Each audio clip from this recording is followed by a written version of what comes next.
जय श्री कृष्ण बच्चों, कक्षा थर्ड में आपका फिर से स्वागत है। कक्षा थर्ड में हम अध्याय संख्या 9 पैटर्न के बारे में अध्ययन कर रहे हैं। पैटर्न डिज़ाइन को पैटर्न कहते हैं, ठीक है।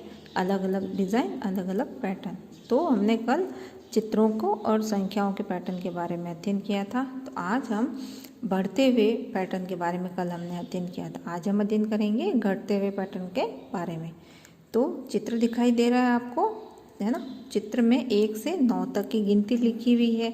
अब जो गिलहरी है वो 9 से 1 की तरफ बढ़ रही है, ठीक है। 9 से 1 की तरफ बढ़ रही है। अब गिलहरी ने 9 से सीधा 7 अंक पे कूद मारी, है ना। उसके बाद में 7 से 5 पे कूदी और 5 से 3 पे और 3 से 1 पे। तो कितने कितने अंक अंतराल से वो कूदी है? तो 2-2 अंक के अंतराल से कूदी है, ठीक है। 9 में से कितना घटाएंगे तो 7 आएगा, 2 घटाएंगे तो 7 में से जब 2 घटाएंगे तो 5 आएगा। ऐसे ही 5 में से हम 3 घटाएंगे तो कितना आएगा? 1। तो इस प्रकार से गिलहरी ने अपनी कूद को पूरा किया, ठीक है। गिलहरी जिन सीढ़ियों पर कूदी उनकी संख्याएं निम्न प्रकार है। 9 पे, 7 पे, 5 पे, 3 पे और 1 पे, ठीक है। गिलहरी कौन कौन से संख्या पे कूदी थी? 9 पे, 7 पे, 5 पे, 3 पे और 1 पे कूदी थी। तो देखिए बच्चों, 9 में से 7 गए, 9 में से 2 घटाया तो कितना? 7 आया।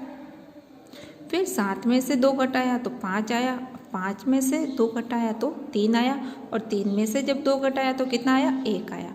तो इस प्रकार से 2-2 संख्या को घटाते घटाते घटते हुए संख्याओं की कूद हुई, ठीक है।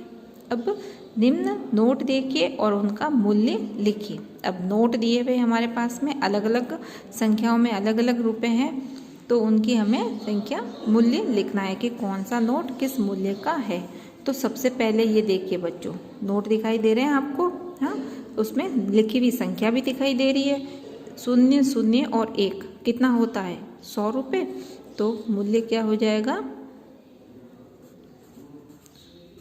100 रुपये। अब 100 के बाद में अगला नोट अगले नोट का मूल्य कितना दिखाई दे रहा है? 50 रुपये। 5 और 0, तो हम यहाँ लिख देंगे 50 रुपये। फिर 20 रुपये, तो यहाँ इस रिक्त स्थान में हमने लिख दिया 20 रुपये। फिर 10 रुपये का नोट दिखाई दे रहा है, तो यहाँ हमने लिख दिया 10 रुपये। फिर आगे 5 रुपये का नोट दिखाई दे रहा है, तो यहाँ हमने लिख दिया 5 रुपये, ठीक है। तो 100 रुपये, 50 रुपये, 20 रुपये, 10 रुपये और 5 रुपये, ठीक है। इस प्रकार से रुपयों को हमने घटते हुए क्रम में, हमें ये रुपयों के चित्र दिए हुए हैं, तो हमने घटते हुए क्रम में इस प्रकार से नोटों को, रुपयों के मूल्य को लिख दिया है। अब इनके घटते क्रम को पहचानिए। यह निश्चित क्रम में नहीं घट रहे हैं।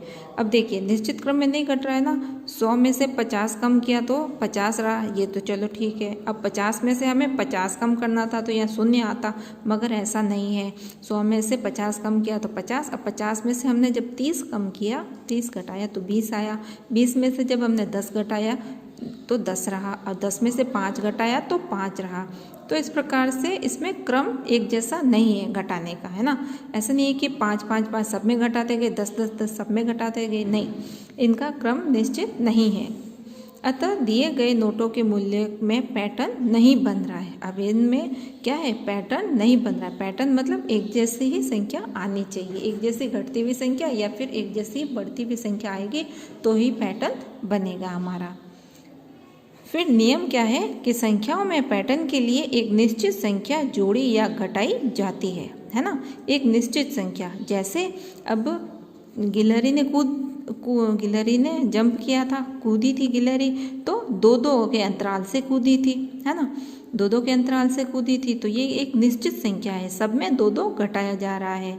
तो यहाँ पे नोटों में अलग अलग संख्याएं घटाई जा रही है, तो ये निश्चित नहीं है। तो हमारा नियम क्या है? पैटर्न के लिए नियम क्या होगा कि संख्याओं में पैटर्न के लिए एक निश्चित संख्या जोड़ी या घटाई जाती है। अगला प्रश्न है कि खाली गोलों को भरिए। अब देखिए, हमारे पास में कुछ गोले दिए हुए हैं, उन गोलों में कुछ में तो संख्याएं लिखी हुई है और कुछ में खाली है। तो हमें क्या करना है? खाली स्थान में घोलों को भरना है।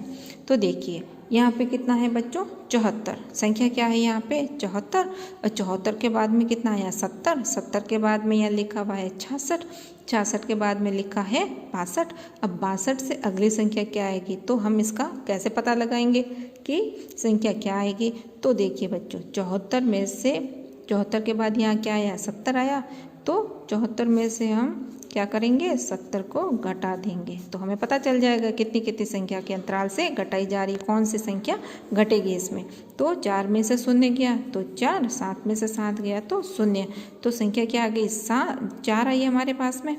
अब 70 में से हम 6 घटा देते हैं, क्या करेंगे 70 में से 66 घटाएंगे, तो यहाँ 10 बना दिया हमने यहाँ पे संख्या को एक उधार लेके, तो 10 में से 6 गया तो 4। अब यहाँ से एक उधार दे दिया था तो यह संख्या क्या रहेगी 6, 6 में से 6 गया तो कितना रह गया 0, तो 4 4 का अंतर आ रहा है सब में।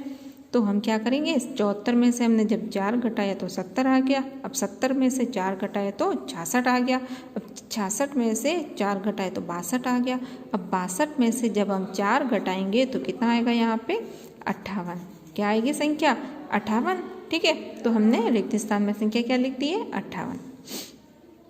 फिर संख्या है हमारे पास में 100, 100 में से हमने कितना घटाया कि 95 आया, कितना घटाने पे 95 आएगा 5 घटाने पे, देख लीजिए ये देखिए। अब 0 में से यहाँ उधार नहीं ले सकते तो 1 में से इसको उधार देके 10 बनाया, अब 10 में से एक उधार देके यहाँ 10 बनाया तो 10 में से 5 गया तो कितना रह गया 5। अब यहाँ से हमने एक उधार लिया था 10 बनाया था, अब इस 10 में से एक उधार यहाँ दे दिया था तो यहाँ संख्या क्या रह जाएगी से 9, तो 9 में से 9 गया तो 0। अब इस एक को हमने यहाँ उधार दे दिया था 0 को, तो यहाँ कितना रह गया 0, तो 0 का 0। तो 100 में से 95 घटाए तो संख्या क्या शेष रह गई 5, तो 100 में से 95 घटाए तो संख्या आ गई 5। अब 95, अब 5 5 के अंतराल से हमें संख्या को घटाना है, सब में 5 5 ही घटाना है, 5 से ज़्यादा 5 से कम को नहीं घटाना, नहीं तो हमारा पैटर्न नहीं बनेगा। तो 95 में से जब हम 5 घटाएंगे तो संख्या क्या हो जाएगी हमारे पास में 90। अब 90 में से 5 घटाएंगे तो संख्या क्या आ जाएगी 85। अब 85 में से 5 घटाए तो संख्या हो गई 80। ठीक है, तो इस प्रकार से हमने इसमें 5 5 के अंतराल से संख्याओं को